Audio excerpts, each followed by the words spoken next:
Welcome to the Friends of Fantasy Benefits Baseball Podcast. I'm Justin Mason, lead fantasy writer and analyst at friendsoffantasybenefits.com.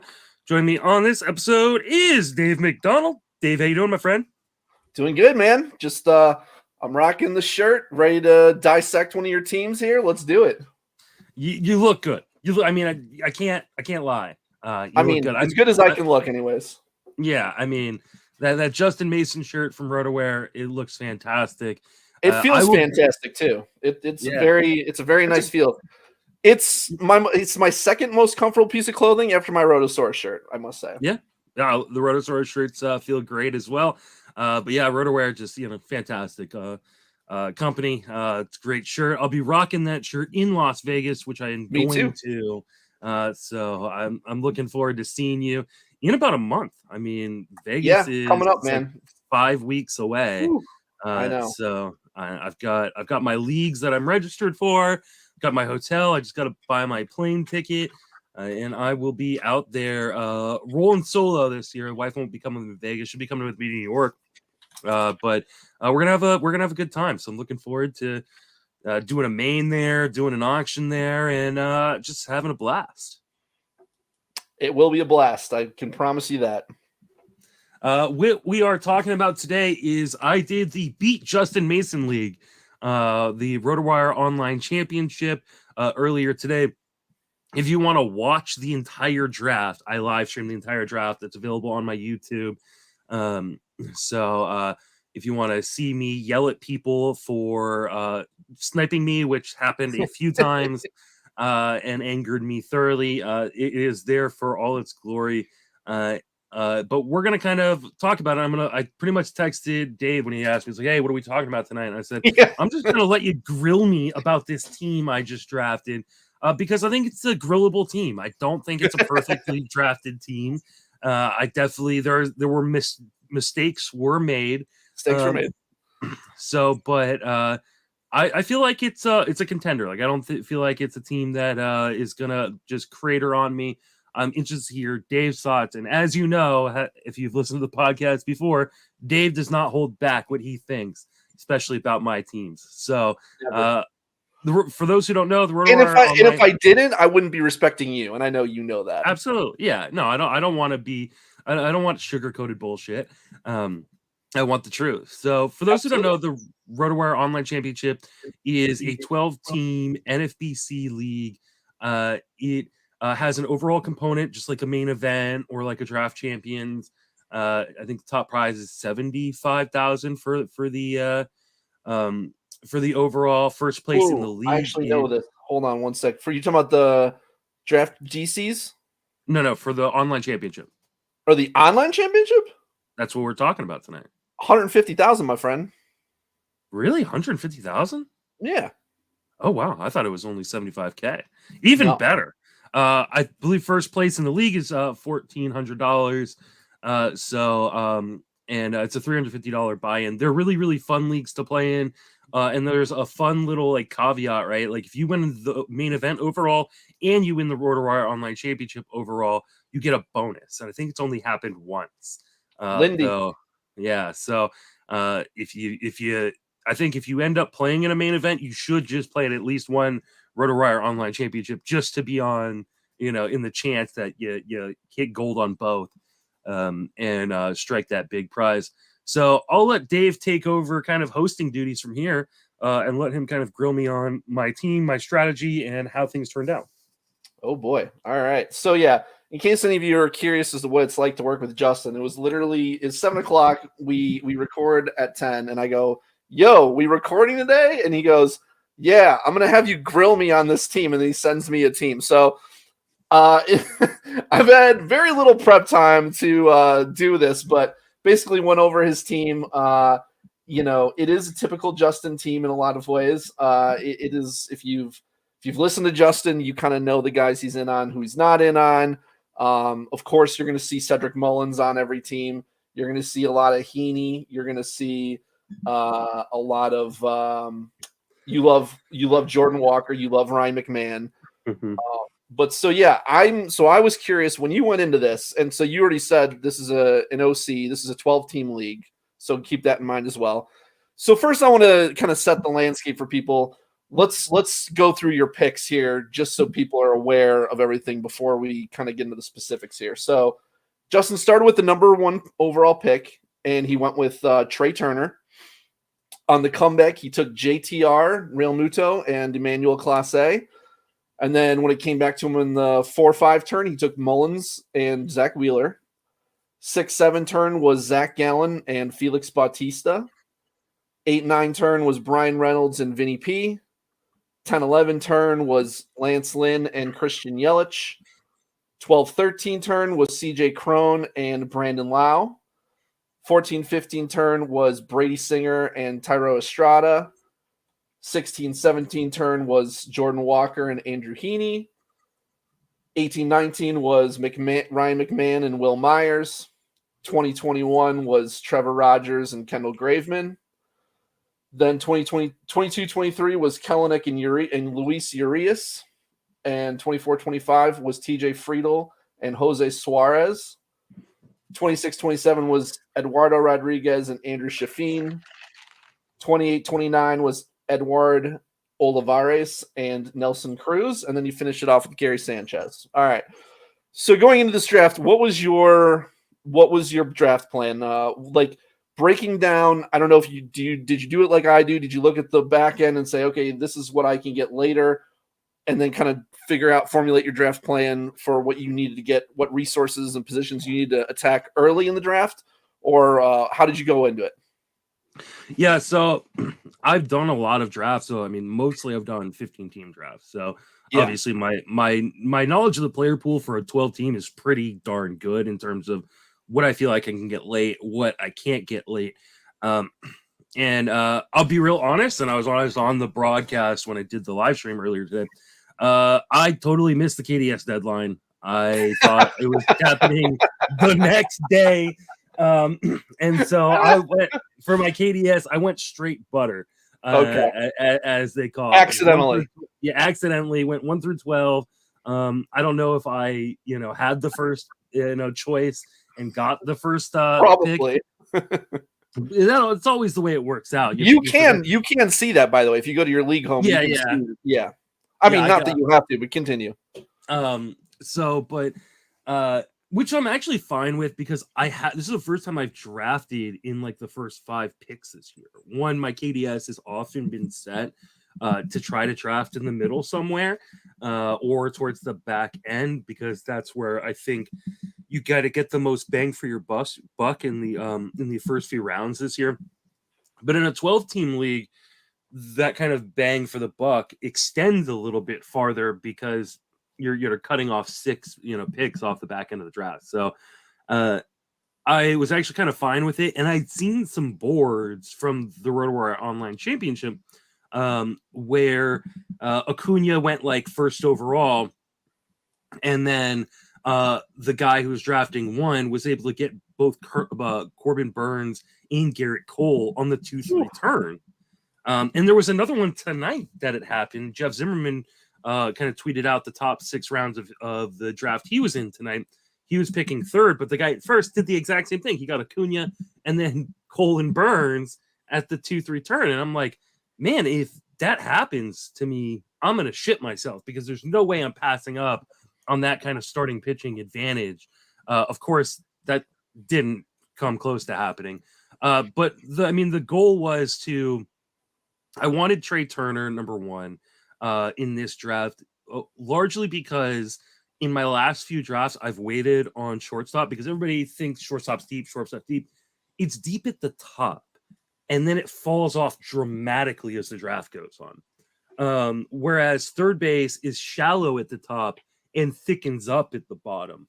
And so I was like, instead of going J-Ram at 1, which I would have done in a 15-team league, and in a 12, I decided to go Trey Turner, and just say, I'm not messing up on shortstop in this draft. I'm going to get the top guy off the board. I know you love Trey Turner. I do also know that you would probably take J-Ram number 1. But I don't think you can really go wrong with the first pick this year. There's like 6 or 7 really, really good options. And reason why I usually want to draft 6 or 7 in a draft this year, but felt pretty good about it. And I also felt like I was going to get a pretty good stud. JTR was at the top of my list as a guy that I wanted at the 2-3 turn. I wanted an elite starting pitcher, but the two that I was hoping might make it to me, neither of them did. And so, Who was that? Are you talking about Colin Burns? Colin Burns. Okay. DeGrom, I'm not taking DeGrom at that point, even though I'm not super worried about like the side tightness.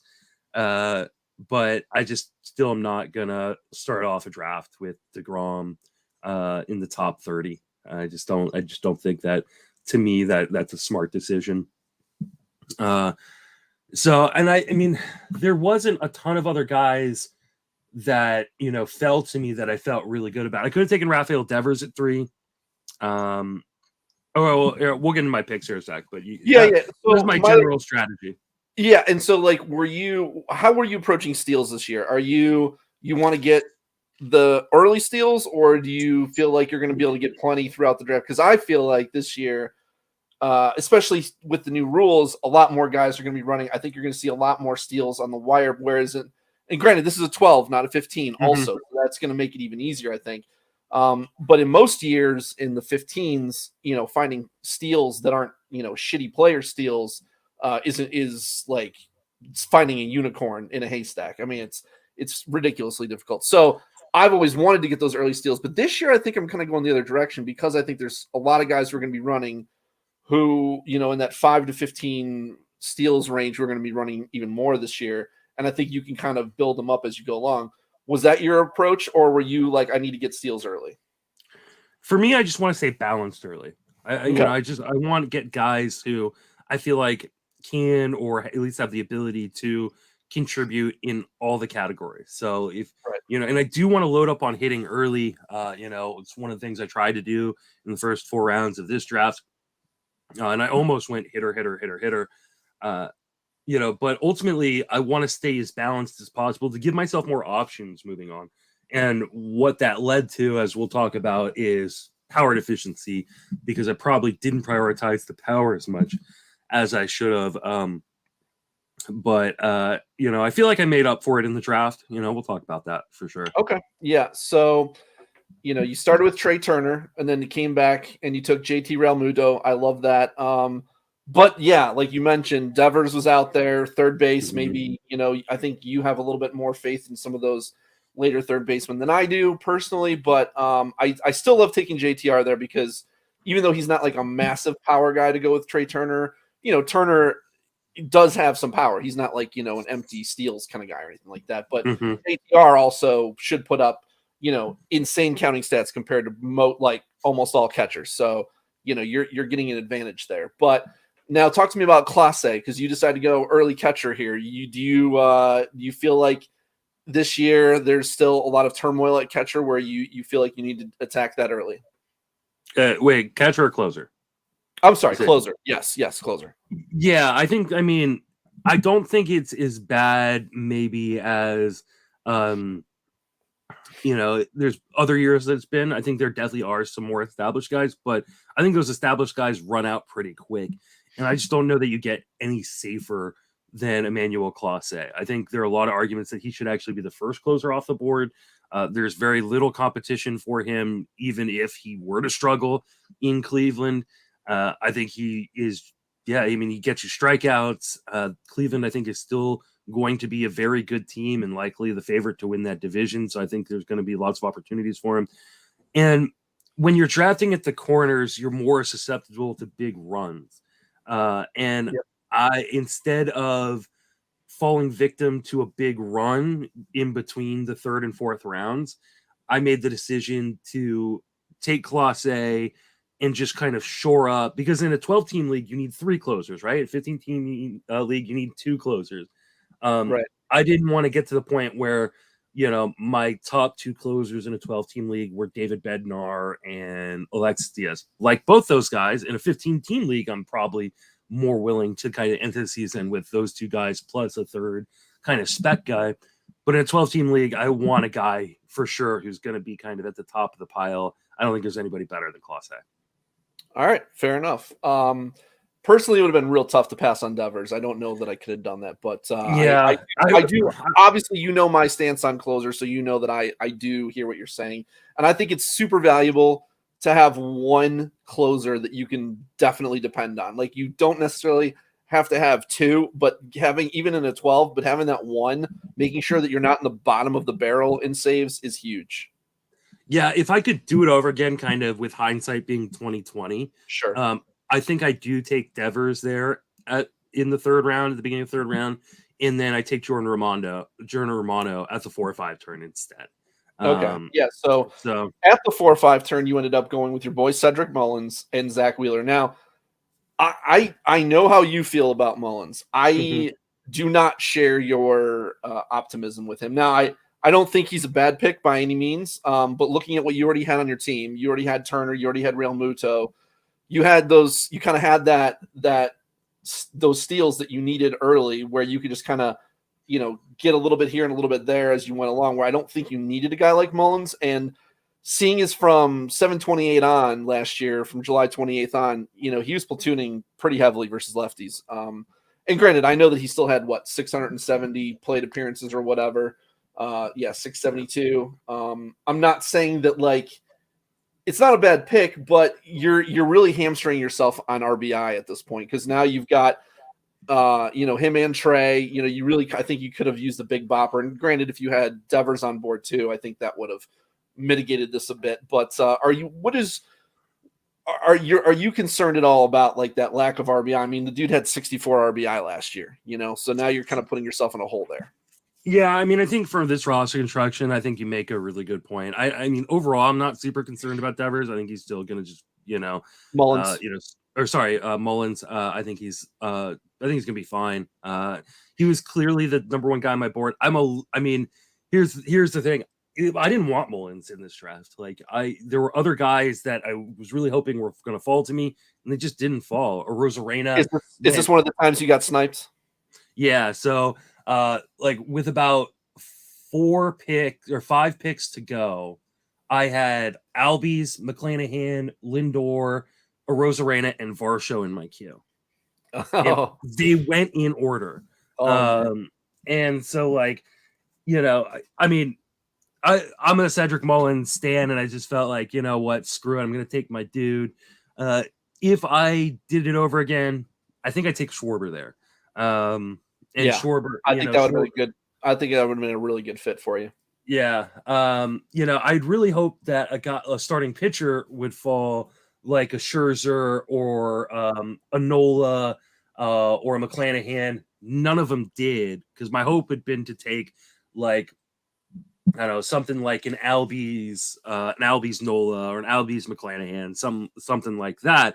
None of those guys fell, and so I pretty much just went, well, with Mullins, I just took the top guy on my board. By my projections, Mullins top guy on my board. I took him, and then I decided, I was like, well, I feel like I really need a starting pitcher. I've already gone 4 rounds without taking a starting pitcher, and I don't know what kind of run is going to come back around to me. I really felt like I could take a guy like Wheeler and then potentially get either Manoah or Gallen at the 6-7 turn, and potentially both, because according to the ADP, they both should be there. And so I was like, well, I can start off with these 3 hitters, and then in Class A, and then go kind of 3 starting pitchers in a row with Wheeler, Manoah, and Gallen, and feel really good about the start of my rotation. And so I took the gamble that Manoah and Gallen would make it back to me in the 6-7. Gallen did, Manoah didn't. So, kind of half got what I wanted and half didn't.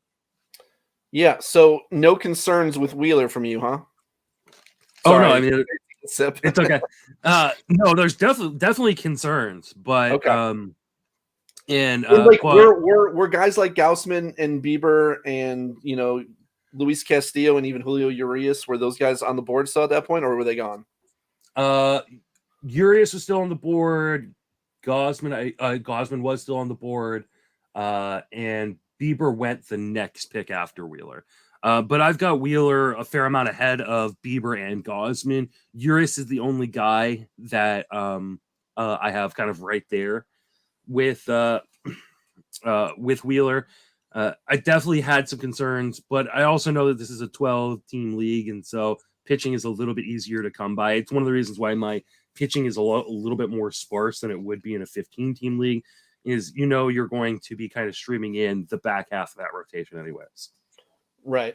Okay, so going into the 6-7 turn now, I mean, Zach Gallen was there. I love that. I mean, Yeah. not a huge downgrade in my opinion. I'll be honest with you. Right now, without more information on Wheeler, I'll take Gallen over Wheeler straight up right now. And all those guys I listed too. In my ranks, I have Gallen over Wheeler. Okay. I have Gallen as I think my 10th starting pitcher this year. And if we were in like a main event or something like that, I'd probably just take Gallen where I took Wheeler and then take whoever else makes it back around to me. But I kind of just played the guessing game with ADP, saying, with Manoah and Gallen going, I think both of these guys, but at least one of these guys is making it back. I don't think Wheeler is making it back. And so I took Wheeler, even though I had both Manoah and Gallen ranked above him. They're thinking I could probably get both, if not at least just one of them in the way back. And so then your other pick that round was Felix Bautista. Now, was this taken before or after the news on him? I mean, is there more news today that I missed, or just you talking about the news from last week? Yeah, the news from last week. But then I think they said that he was gonna. So it might be much ado about nothing, because they said he has a bullpen session planned for Tuesday. So we'll see. Yeah, so he's already thrown one bullpen. Yeah, he's already thrown one bullpen, and he has another bullpen scheduled for tomorrow. I think it's much to do about nothing. And I think this is you don't want to ignore early spring news, but you also don't want to overreact to it, because we've had no news for so long. Then any piece of news we get, people just go crazy over it. And some things are worth going crazy over, and some things are not. And I think the Felix Bautista news that we got last week, that he was kind of slow and they were going to kind of take their time with him and stuff, is much to do about nothing. Whereas the Lance McCullers news, I think, is something to do about something. McCullers was already off my board, but if he wasn't, he would be. And now Hunter Brown's shooting up my board because of it. So I think you need to just need to be very, very careful about disseminating what is news that's important and what's news that is just, people are just starved for news. And I think he was shut down last year with a knee injury, right? So they're saying that he was going to be hit a delayed start to spring training. The knee doesn't concern me as much as the shoulder does. That's the thing that I'm not sure as much ado about nothing. I don't know. I don't know that I would take Bautista right now where he's going. I certainly understand the skills, but this is also a guy who's unproven. It's just, especially if I've already got Class A in tow, I don't think I'm going that direction personally. I think I'd rather, honestly, the pitchers between rounds 4 and 7 there are so hard for me to pass on. That's why I want to go hitter, because I love the pitchers that are available in 4 through 7. And I mean, if I can get 3 or 4 out of those guys that I was naming before, Castillo and Bieber and Gaussman and Gallen, I love that approach, where I don't think I need to take a guy like Cole and Burns. Now, if they fall to you, if Cole and Burns fall way further than they should, I'm okay, taking them early. But that's pretty much the only way I'm going to do that. I'm not going to take a guy like McClanahan early. And I agree with you for the most part. I don't mind taking McClanahan, and I have taken him already in a couple drafts. But at this point, none of those guys were there. Gallen was there. I took Gallen. All those other guys had gone. So unless I wanted to reach on a Framber Valdez or Joe Musgrove, I kind of had to either go offense, and maybe I should have gone offense. Maybe the play would have been to push. Was there a power hitter there available that you could have taken? That's the question. Yeah, I was very tempted in taking Sal Perez and kind of building on that. That good catcher start, but I was also I can get another I can get a good catcher still later in a 12 team.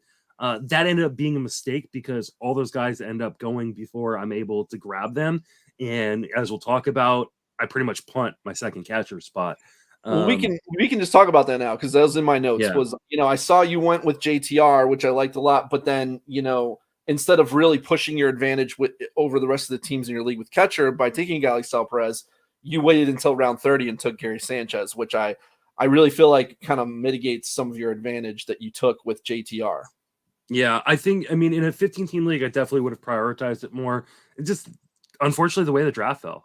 There was a big catcher run in kind of the 9-10 kind of rounds, which saw Alejandro Kirk go, William Contreras go, Sean Murphy go, and MJ Melendez all go. I was really hoping to land one of them and kind of build on that catcher advantage. Yeah, I think that was probably a mistake. I probably should have taken Sal Perez when in the 7th round when I took Bautista instead. And I think that would have put my offense in a little bit better spot in terms of the power and stuff, because Sal's going to hit for power, even if he doesn't he's going to play every day. Yeah, so yeah, I think that's a fair criticism, something definitely build on in the future. Okay. And so let's go back to your saves. As you mentioned, your goal was to have 3 closers. You kind of you went with Clase and then Bautista, so you have 2 solid closers, assuming Bautista's ready to go. For your 3rd closer, you waited until round 21 and then took Kendall Graveman. What do you think of that situation? Like, do you think and granted, we're hearing Hendricks is throwing a bullpen, which awesome story, by the way. Like, so cool to hear that guy's throwing. Rooting for him. I don't think he's pitching anytime soon. No. Like, let's not get it twisted. He's not closing for them. He's not going to be ready to start the season. You're hoping like he recovers and comes back next year, or maybe for like a late playoff push or something. Yeah, like he might be there in August, and hopefully by then, I've already got a pretty good league in saves, and I'm not having to worry about, I'm probably dropping down to 2 closers anyways at that point. So do we definitely think have they come out and said Graveman's our guy? Like, have they made any statements about this? Because I haven't looked yet. I haven't done a draft yet, so I don't know that they have, but I think it's pretty clear that he's the guy. Okay. Unless he is bad, which then they could move to like an Aaron Bummer or a Joe Kelly or someone like that. But and I know some people are like, oh, Ronaldo Lopez, but they want Lopez in that multi-inning kind of relief role. I have a tough time seeing him being like a sole closer kind of guy. I can see them kind of having a shared role or whatever. The thing I don't love about Graveman is that he's said he's open to any bullpen role, which, I mean, you should say things like that, but the closers never do, right? Like, the closers aren't like, oh yeah, I'm cool being a setup man, or I'm cool being a 7th inning guy. No, they're all like, no, I want to be the fucking guy. I want to be the closer. And that's what you want to hear from the guys that you're drafting. Whereas he's like, oh, I'm open to any role. It doesn't matter to me, really, blah, blah, blah. Now, if he's the best, reliever that they've got, which it looks like he could be, there's a decent chance they're the kind of team that uses that one closer kind of, they approach it as like that one closer kind of thing. Some people, aka Paul Spore, what did he say? That's about Ronaldo Lopez potentially being closer. Oh, God. He's wrong. And I don't think Paul's wrong a lot. Sorry. Yeah. But yeah, I think Graveman I think he at least gets first shot. I think the way the bullpen definitely possible. Yeah, I mean, when Hendricks missed a little bit of time last year, Graveman was the guy that went to. And that's good. That's a good sign. Yeah, and I mean, he's a guy. He's one of the few guys in that bullpen that has quote unquote closer experience. So, right. I mean, if it doesn't work out, it doesn't work out. It's 21st round. I also drafted Andrew Chafin, who just signed a deal in Arizona, and he could end up being the closer, at least sharing that role in Arizona. So I think my bases are covered in saves either way. I'll be honest with you. I have a real tough time seeing a 32-year-old who has like 10 career saves, in like 10 seasons being like the sole closer in Arizona. Now they are paying him, like he's getting paid, not like paid, but like he's getting paid like $5 million or something like that. I see a messy bullpen by committee kind of situation. Maybe they ride the hot hand, nothing wrong with that pick where you took him, you took him in round 27, and I was getting flamed in the chat for calling him Shafin. I don't know, man. I feel like all these names are so Americanized, like Chafin. I guarantee you, his parents didn't come over to the United States with the name Chafin. That was just ignorant Americans calling him that shit. It was definitely Shafin. or something close to that. It for sure was, but if you've seen that mustache, it's definitely chafing. But yeah, I do think it's probably a committee, and I think they probably go with a hot hand. I think he's just I think him and Mantiply are the two guys that are the best in that bullpen, and I think Mantiply they want to use him in that kind of high leverage, kind of situation. Mantiply doesn't throw hard though. Neither does Chafin. They both throw like 91, 92. I mean, I think they'd love to put Melanson in that situation. I just don't think Melanson's any good. Oh, he's so bad. He's so bad. Honestly, I think Ginkel has the best closer stuff in that pen. I don't know. I mean, he's the one throwing 96, 97. I don't know. He's the guy that I'm saying. If I'm throwing a dart, he's probably my dart there. I haven't really looked into it enough yet though. But anyways, we'll get back into it here. 8 and 9. You took two of my favorite guys. Brian Reynolds, Vinny Pasquantino. I love both of these guys, but my question is again the fit with this roster. Like you need the big boppers, and you keep taking these guys. And the other thing is, again with those two plus Mullins, you're getting another bad offense, and hitters and bad offenses. You're just not getting the counting stats that you need. And this is one of the things this is a lesson that I was slow to learn myself in the high stakes industry. I would always go for the guys that I thought were the better skilled players over the guys in the better offenses, and often the guys in the better offenses who are slightly less skilled would put up better numbers because they're in a better lineup. So I see Kansas City, I see Pittsburgh, I see Baltimore, and that's really concerning for your RBI total, I think. Yeah, I probably should have gone like Jose Abreu here. Oh yeah, for sure. And this was a little bit of a panic pick because again, which one? Seiya Suzuki was a guy that I was really hoping to get here. I was also hoping, a second base is such a bad position this year. I was really hoping Andres Jimenez fell to me. It just, and all of a sudden, I knew I wanted to take Brian Reynolds. He was a lock. I love Brian Reynolds. I think he's being slept on. Even if they don't trade him out of Pittsburgh, he still was really, really good in Pittsburgh last year. And there's a chance they do trade him out to a place like the Dodgers. Or the Yankees, where he would just become an instant stud. And so I love Reynolds. I knew I was going to take him. The Seiya Suzuki one really fucking got under my skin. I legitimately yelled. And so I ended up taking Vinny P when I probably should have taken either Nathaniel Lowe or taken Jose Abreu. But I haven't drafted Vinny P yet. I've drafted Jose Abreu. And so I was like, you know what? I want to try something a little bit different. Nice thing about a league like this is, I definitely want to win it. I obviously want to win it. I also want to try out kind of some different builds and see what works before my big money leagues kind of come around.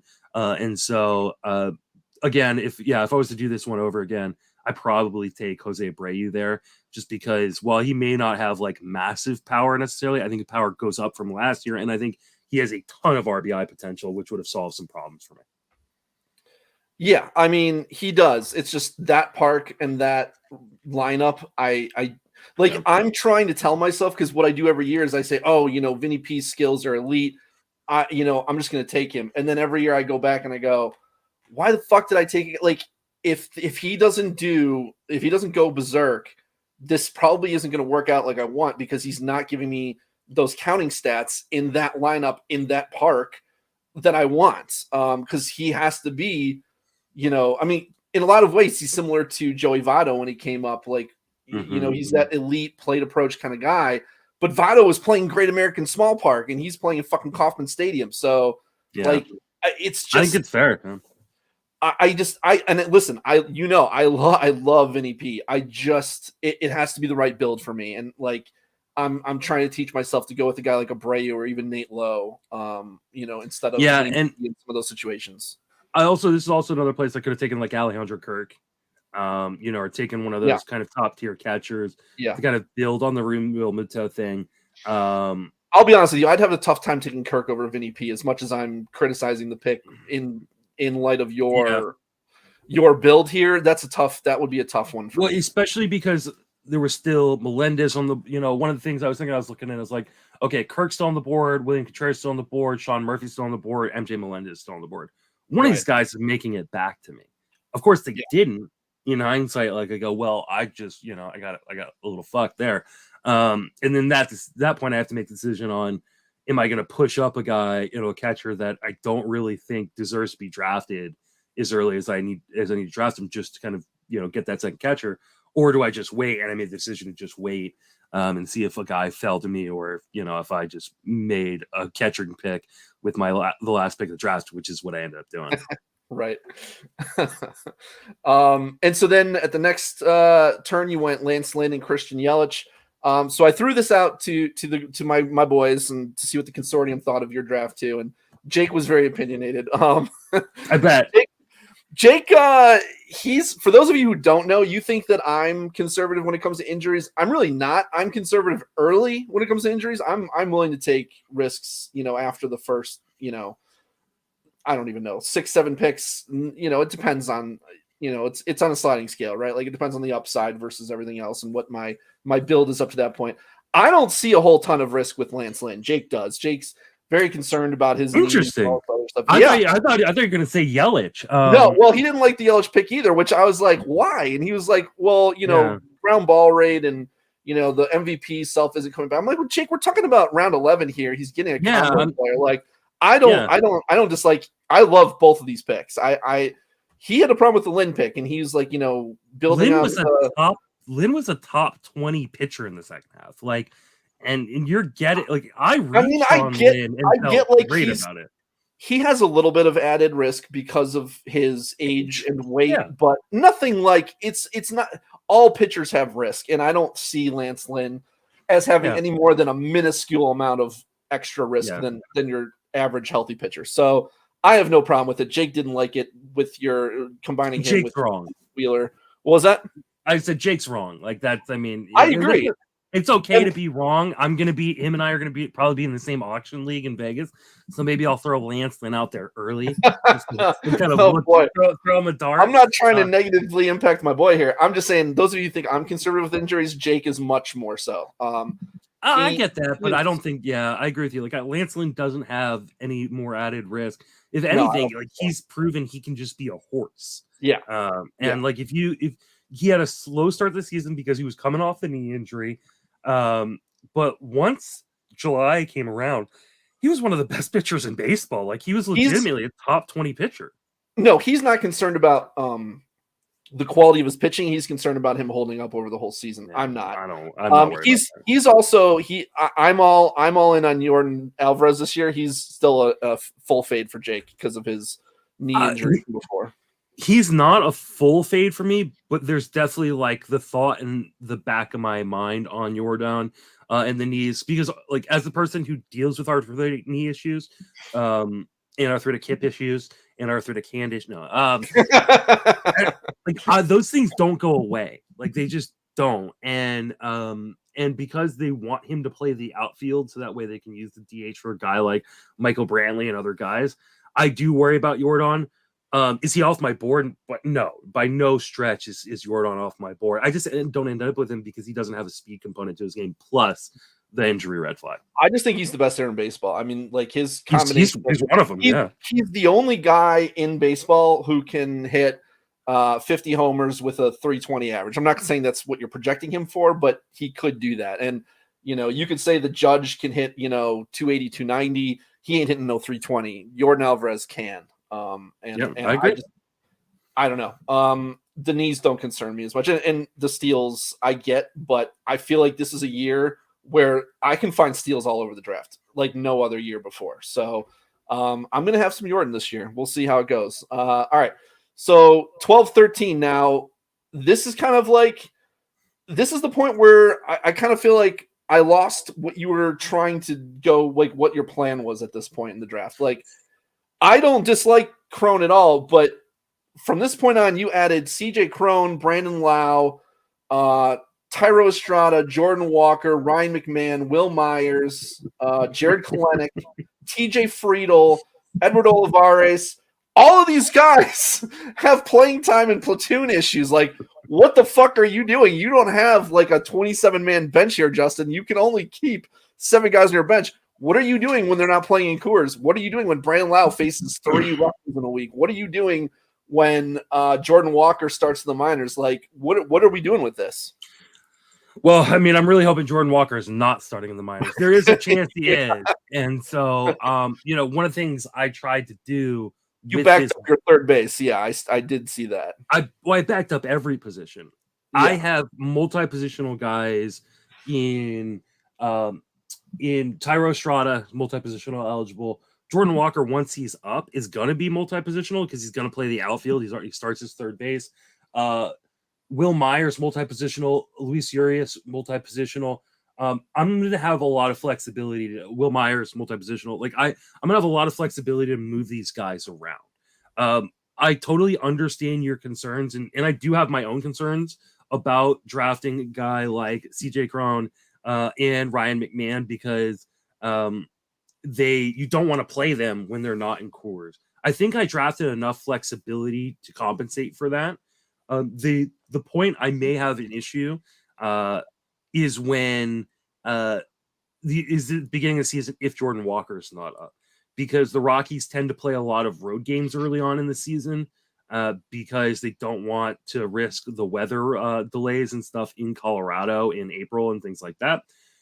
So I may run into some issues early on in the year, but you can also optimize the Colorado Rockies home away schedule super well this year in NFBC. I've talked about this before on the pod. Kevin Hastings talked about this at First Pitch Arizona. You can get 80 of the 81 home games without getting any of the away games for the Rockies hitters in NFBC. And so I knew I was power deficient. That's why I went Crone and Lau kind of back to back there.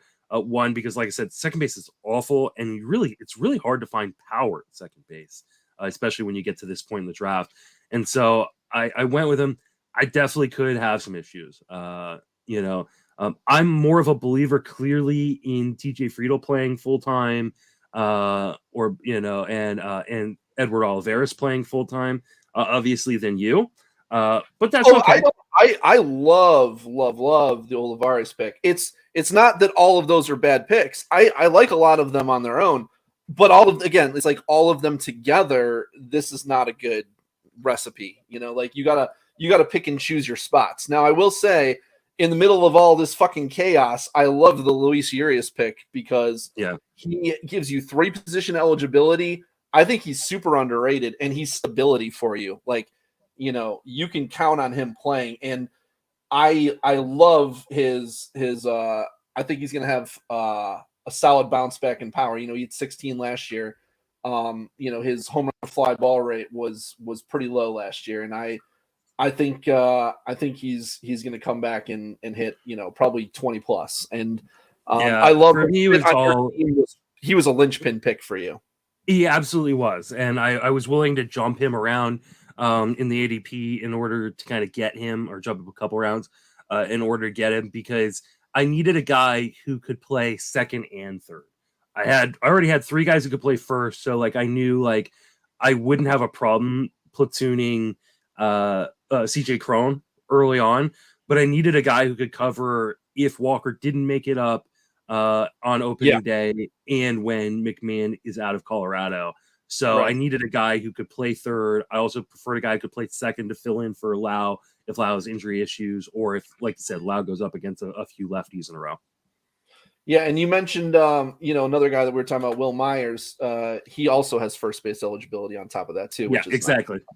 Which is why I could go with a guy with Urias as opposed to going for a guy like DJ LeMahieu or something like that. Yeah, and I love LeMahieu, but again, on your team that would have been a bad fit. So I definitely agree with that. And Friedel, it's not that I mean, these lefties oftentimes get platooned into versus righties only, right? I'm not saying he can't hit lefties, because he only had 18 at bats last year versus lefties. He had 333. He's 6 for 18. It's small sample, so who the fuck knows if he can hit lefties or not. But the problem is that Cincinnati doesn't think he can hit lefties. That's what the problem is. Now, granted, their roster is much depleted this year compared to last. But even still, I have a tough time seeing Cincy just letting him play full time. But there is that possibility, and if he does, then Friedel could be a monster pick. Or if he makes himself dispensable. He's apparently their center fielder. I got no clue. I got no clue how good of a center fielder he is. So I don't know what his defensive metrics are. Like, don't get me wrong. Like, I understand like the idea that, you look at the current roster and there's a good chance he gets platooned. That's insinuating that guys on this current roster, like Will Myers, like Nick Senzel, like Jake Fraley, can stay healthy. Like, I mean, Votto, like these guys aren't going to stay healthy. Like, they have options right now. They may not have options 2 weeks into the season or by the time you even get to the season. So, like, I think Friedel is a guy that they need to know what they have in him now. They need to know if he can hit lefties now. I think they're going to give him the opportunity. If it doesn't work out, it doesn't work out. I mean, Friedel's my most rostered guy so far this year. I don't want to get this twisted. Like, it's sounding like I know. Yeah. I actually low-key really, really like the Friedel pick a lot. And I like the Edward Olivares pick a lot. It's more the earlier guys that you're drafting that have platoon issues that then are exacerbated by the later picks. You know what I mean? Yeah. At this point in the draft, though, I go, all these guys are replaceable, right? Pretty much for sure. Anybody drafted after like the 16th, 17th round could be dropped within the first few weeks of the season for me. So, like, I shoot for a little bit of upside, especially because it's a 12. If things work out the way I think they can, then they're monsters. If not, I move on to the next guy. Now, my question for you, being the Giants guy, is what do we think about Thairo Estrada? Is he going to play every day? Because it sounds like he's kind of like their starting second baseman / when he's not at second base, we're gonna play him all over the place elsewhere. Yeah, where it pretty much sounds like he's going to play every day. He's going to play every day. Yeah. This is Jake's new favorite player, by the way. Like he is. He just goes crazy for Thairo Estrada. I have no idea why. He's going to play every day. He's going to play every day, and I think he could lead off. He's on again. Don't put too much stock into roster resource in terms of their lineup projections and whatnot. Do your own research, because especially on a Giants team, which is going to have a different lineup every day. So here's the thing.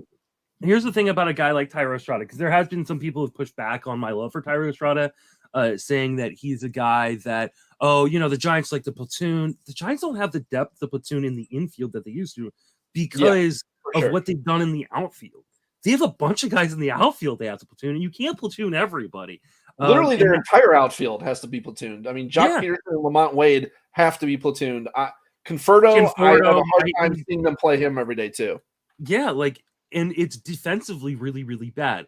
Warning to you guys who want to draft Giants pitchers, this defense was the worst in Major League Baseball's last year, and it got worse. It no longer has Evan Longoria at third base and other guys on this team. Like, this defense is going to be really bad, but that's actually to Thairo Estrada's benefit. He can play all around the infield and play pretty good defense. He'll play shortstop when Crawford needs a day off. He'll play some third. He's mostly going to play second. He's going to play every day. And he's a guy that does a little bit of everything. He doesn't have necessarily a carrying tool in fantasy, but the fact he's going to be hitting high up in the lineup, he can run. He's got enough pop that plays, even in San Francisco. He could be a really, really sneaky run scorer. I like Thairo Estrada a lot, and second base and shortstop eligible. He's super high up on my board, comparatively speaking, to the market. So are you saying that it's no longer in Farhan we trust when it comes to lefty rehabilitation projects? We're not going to see the next Carlos Rodon with Sean Manaea this year because of that defense? The defense. I mean, this is like the problem with like the Alex Cobb love, right? What was the most like written article last year or topic on a podcast? Oh, Alex Cobb is getting unlucky. Well, yes and no. Like, he's getting unlucky because he deserves better, but his defense is bad, so he kind of gets what he deserves in terms of that. That's not going to change for a guy like Alex Cobb. That hurts a guy like Sean Manaea. I like Stripling. That hurts a guy like Stripling. Cubby Knoll in the chat right now said, so I shouldn't have just taken Kyle Harrison in our triple play league. I mean, I hate Kyle Harrison. I mean, I know he's probably like he just walks way too many guys. I mean, like in terms of this year, I'm not drafting him. I think the hard part for Harrison is how many innings can you really expect from him at the major league level. I don't know. they've already got a pretty they've got a loaded enough rotation right now that Anthony Escalfani is going to be their long reliever, and I think he would obviously move first into the rotation if there is an opening. I'm not drafting any Giant starters outside of the occasional share of Ross Stripling. That's fair. And that's mostly because he kind of goes later than all of them. Manaea is a guy when his mechanics are right and he's pitching right. Like he's a really, really good pitcher. The problem is he's so inconsistent start to start that I just don't want to trust velo fluctuates so Mhm. much.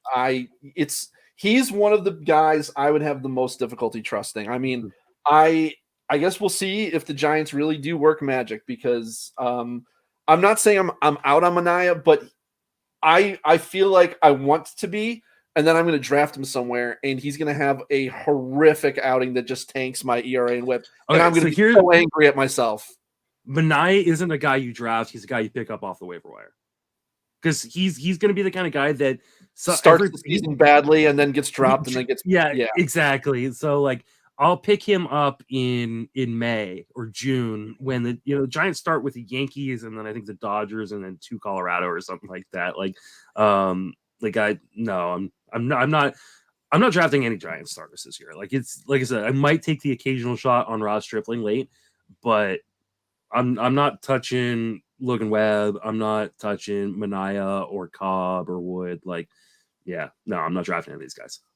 So another negative side effect of you not getting that power early was then having to take a guy like Brandon Lau in the 13th round. Now maybe you like him. I hate him. I love Brandon Lau. Super overrated. I think he's a lefty who can't hit lefties. He'll sit versus a lot of them. I hate that park. But for your team, I'm looking at like what options are there out there for power at second base, and there's not a lot. And that's why not having enough power at that point in the draft is exactly what I'm trying to avoid. Because then I can take guys like Jonathan India or DJ LeMahieu or other guys that I actually like, who just don't give me the power that this team needs. So, all right, talk to me about your love for Lau. I mean, he hits power at second base. I mean, that's pretty much what it is. Like, I like Brandon Lau like as a power hitting second baseman. But there's super red flags. You've already talked about the platoon ones. He also had a serious back injury last year. He could legit hit 40 home runs. He could also hit 7 home runs. And now I'm in and that's actually what he did the last 2 years. So that's we literally know he could do that. Yeah. So I think you're right. This is where you start to see some of those dominoes fall, not getting the power early, that I have to take a chance on Brandon Lau when I do have Jonathan India ranked above him. Other second base, I could have just rolled with Tyro Estrada there, and taken a different hitter, but I needed power. At that point. I know. And so, I kind of stuck because I didn't get the power earlier that I probably needed. And that's what I'm saying. That's why for me, I'm making sure I'm getting my power early so that I'm not stuck having to take guys like that. And honestly, whereas you were talking about shortstop, how you don't want to get like you think that shortstop's very weak after the top. I actually like a lot of the shortstops, like Willie Adames. I love. I don't feel like I consider Willie Adames part of the top. Okay. I'm sorry. So you mean like after the top, like 125? Yeah. So like for me, it's like after the first Perea? 13 rounds. Yeah, like there's nothing. I mean, you unless you want to gamble on Ezekiel Tovar or CJ Abrams, and those they go fast. I do like Tovar, but I don't want to gamble on him as my starter if I can avoid that. Yeah. Now in a 15, I'm more okay with it. In a 12, I'm not going that way because you should be able to get solid starters everywhere in a 12. Now, for me, second base is that problem. That's why I feel like I'm going to try to take as much Altuve as I can because I love him and I don't love second base. Like I like some of the later guys, like I was mentioning, India, LeMahieu, but you don't want to, again, I don't want them to be my starting second baseman. I want them to be like my middle infielder.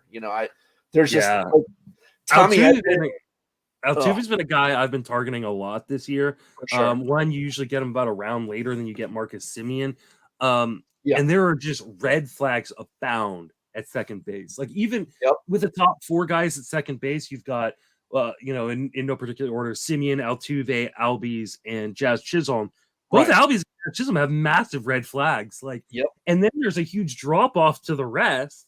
And I hate Tommy Edman in a year where I feel like steals are going to be easy to come by. I don't want a guy who could be hitting at the bottom of a fucking lineup who his main attribute is steals. Like, no. There's like 5 safe second basemen. Yeah. It's like it's really bad. It's really bad. Altuve is going to be a huge target for me. I don't even mind like paying up for like a Marcus Simeon or something like that, just because he's going to play every day, even if the speed. They're going to run. Down. Yeah. Well, you don't know they're going to run because they have a new manager in Bruce Bochy, on a guy who didn't run a ton in San Francisco. Now, I think that may have been because of the players they had in San Francisco, but we don't know that they're going to run like they used to. I don't know. I would be shocked if Texas stopped running. Like they kind of established that identity. I get that it's a different manager, but it's still something to think about. It is. And so I actually did a little research a couple years ago where I would look up like old managers and look at their tendencies to run. And then like a lot of them like from before, and then like they would stop managing for a while, come back. Like La Russa, like, oh, did he used to run before? Is that going to impact how the White Sox run? It really had no correlation. I think it was mostly just the environment and the roster. I think there's very few managers that are just like, okay, my team's just not going to run this year. Yeah. All right. So let's go back to your pitching a little bit here. So, I was a big fan of the Gallen and the Lynn picks, not a big fan of the Wheeler pick, but then SP4 Brady Singer. Whew, that's tough to get on board with.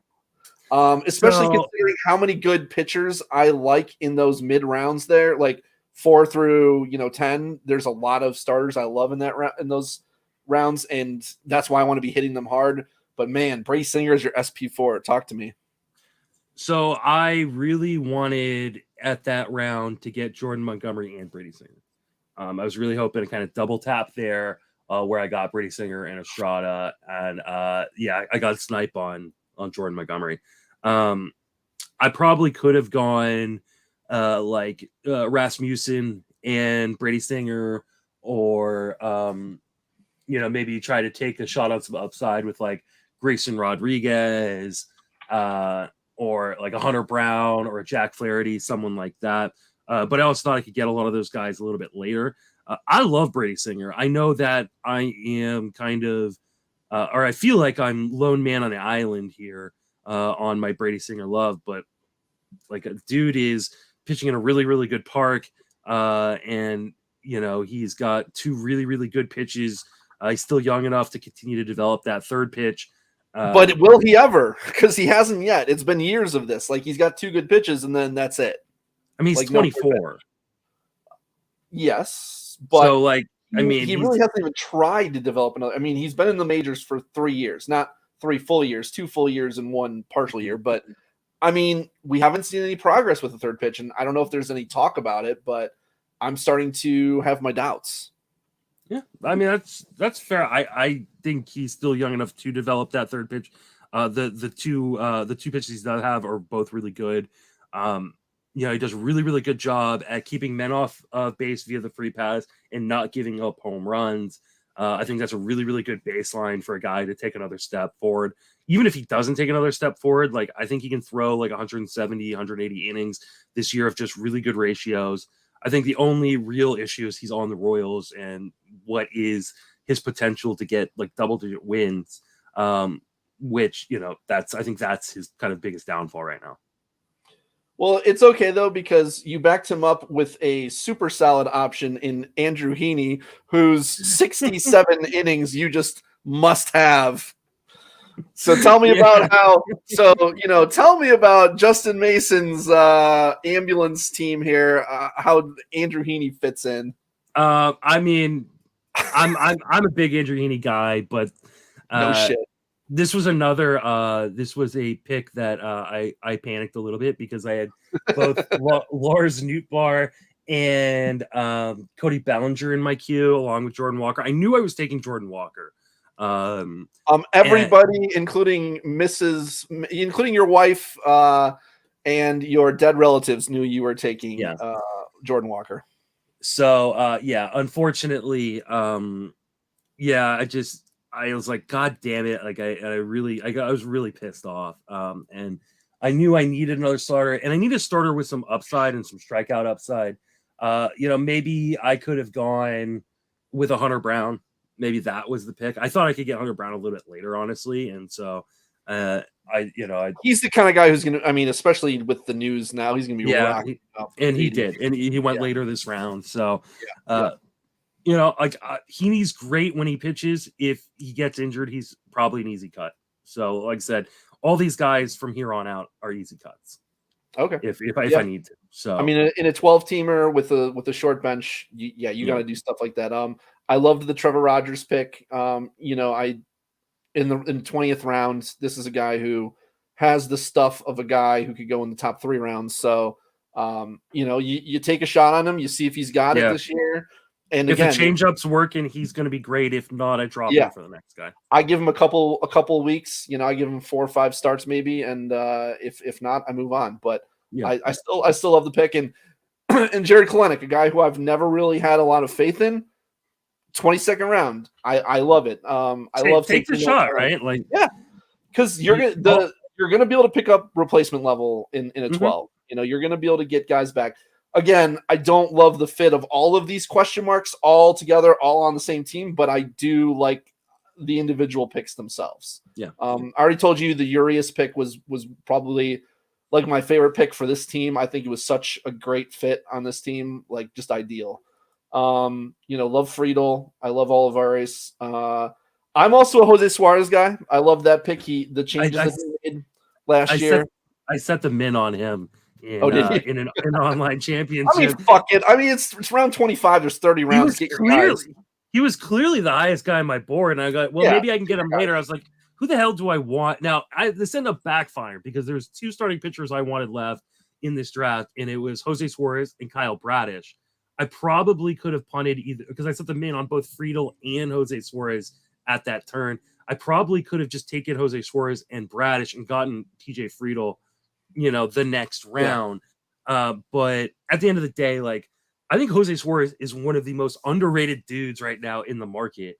Like, he was fantastic down the stretch for fantasy teams, including a couple of my own. So, I think he was an absolute steal in the 25th round. And he made pitch mix changes to go along with it. Like, so I don't look at just, okay, this guy had a good last month or 2 or whatever. Like, because there's a reason behind it. Exactly. I look for, is there a reason for the uptick in performance? If there's not, I say it's probably just small sample variance. If there is, then I say, okay, I'm not going to take it as this is definitive, but it is something that it's a factor. Okay, he could be a better player moving on. Like Brian De La Cruz went down to the minors, changed his swing and stance. Okay, now he comes back up and he's on fire. Yeah, maybe this will carry forward, So you just got to always make sure that there's a reason behind the uptick in performance with these guys who bust out late. All right, Erod in round 26. I'll be honest, haven't looked into him much. Shitty team. I hate him. Like as a person, like on a very personal level. No. I just run over your dog or something. Like no, I just have no faith in the guy. But I mean, again, I get it's round 26 in a 12-team league where here's the thing. This is a guy who was going as like an SP2 or 3 last year. I mean, he should never have been your SP2, but I hear you. But yes, 2022 is an absolute dumpster fire of a year. But we also have to remember, like, these are people, right? Like, these are people who have real life problems in outside of baseball, and he was having an off the field issue with his wife that he ended up walking away from a brand new $68 million contract for. This is a gamble that he goes back to being the guy a lot of people thought he could be. And if he doesn't work out, I think I'll know pretty quick. Like, you'll know pretty fast, like, hey, is he back to being the guy we thought he could be, or is he what we saw in 2022? If that's the case, I drop him and I move on to the next guy. I think that's exactly right. And again, I rarely have a big criticism of someone's, round 26 pick, because I mean, whatever. Yeah. The hit rate on these picks are just so low. And by the way, as I said, I I love the Olivares pick, and I also love the Nelson Cruz pick. I mean, like, talk about upside at that point in the draft, 28, 29 round. Like, come on. I took him in the last pick of the 29th round. Yeah. It's the first time anybody has taken Nelson Cruz in an OC this year. Wow. In 22 OC drafts, nobody has taken Nelson Cruz. Like, insanely good value.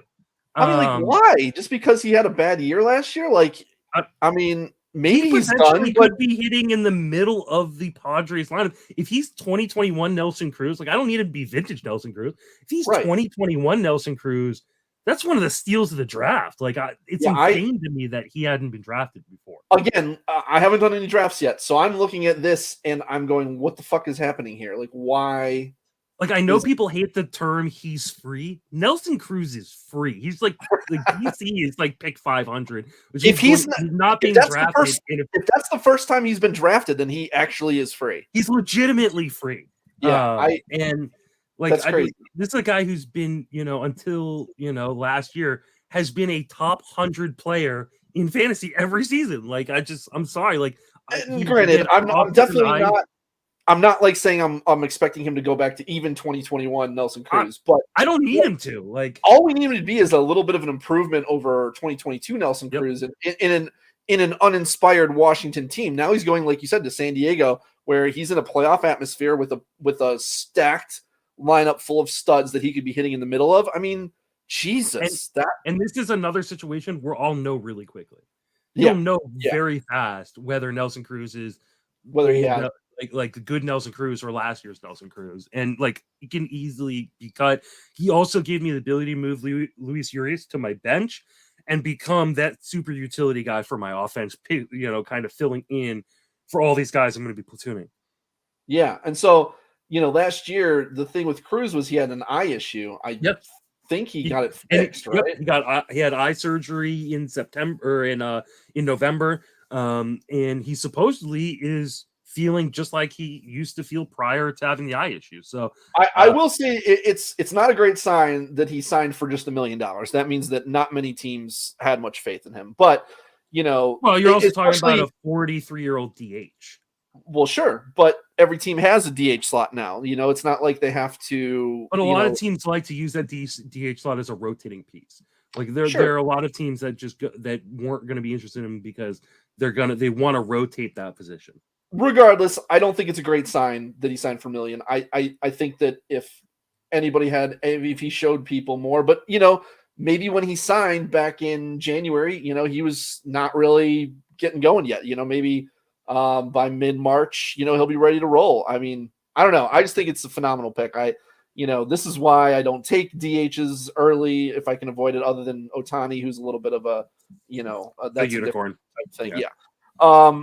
But yeah, I love the Cruz pick. I love the Olivares pick. I said the Suarez pick. I loved, the Urias. So I like a lot of what you did in that, the rounds 20 through 30. I liked a lot of it.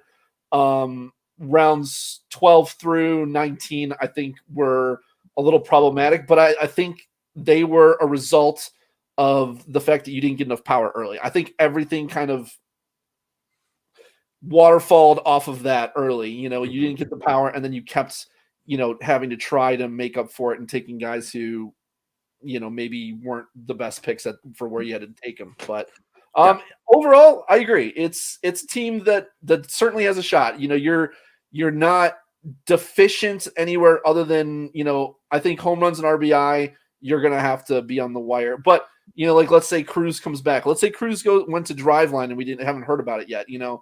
You could have another big power hitter there. So I think you're one or two waiver wire finds away from being a legit contender with this team. I think you're going to have plenty of steals, plenty of saves, hopefully, assuming Bautista's okay. I think the starting pitching could be an issue, but I think that's, again, addressable on the wire. So yeah, in a 12-team league, I'm not as worried about that as I would be in a 15. Yeah. Yeah. So, I think that was a pretty good breakdown of this team. Nice. Remind people where you can reach and what you're working on, if you're working on anything. God damn it. You have to ask me this every fucking time. You should start working on something. I know, right? Run D McD. Talk to me on Twitter. You can reach me on Twitter at Mason FWFB. Writing daily at Fangraphs. I'm writing regularly at Fantasy Pros. My first 2 articles already went up, and I wrote a 3rd article last night about positional scarcity that should be going up here pretty soon. Let's see. I'm a Sleeper on the Bus podcast. This podcast, TGFBI podcast, Potapalooza this weekend. It's going to be a blast. 2 days of live streaming. You can catch it anywhere you catch these live streams, which is Twitter, Twitter, YouTube, and Twitch, and also on Fangraphs' home site. It'll be up there as well. It's just going to be an absolute blast. You can win prizes by donating to my PayPal or Venmo, justinmasonfantasy@gmail.com, or at Justin Salinger is the Venmo.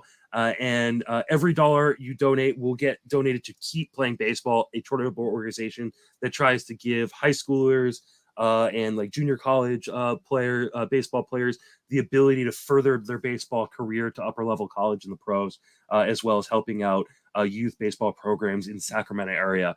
And TGFBI satellite signup still going live. So those are going to close up pretty quickly. And the TGFBI starts next week. And so for Potapalooza, I think as of right now, you can catch Justin and I doing the Saturday, the 25th of February from 7 to 8. It's going to be me, you, Chris, Baseball Pods, and who else is on that? I think Michael Govia, I think. Oh, okay.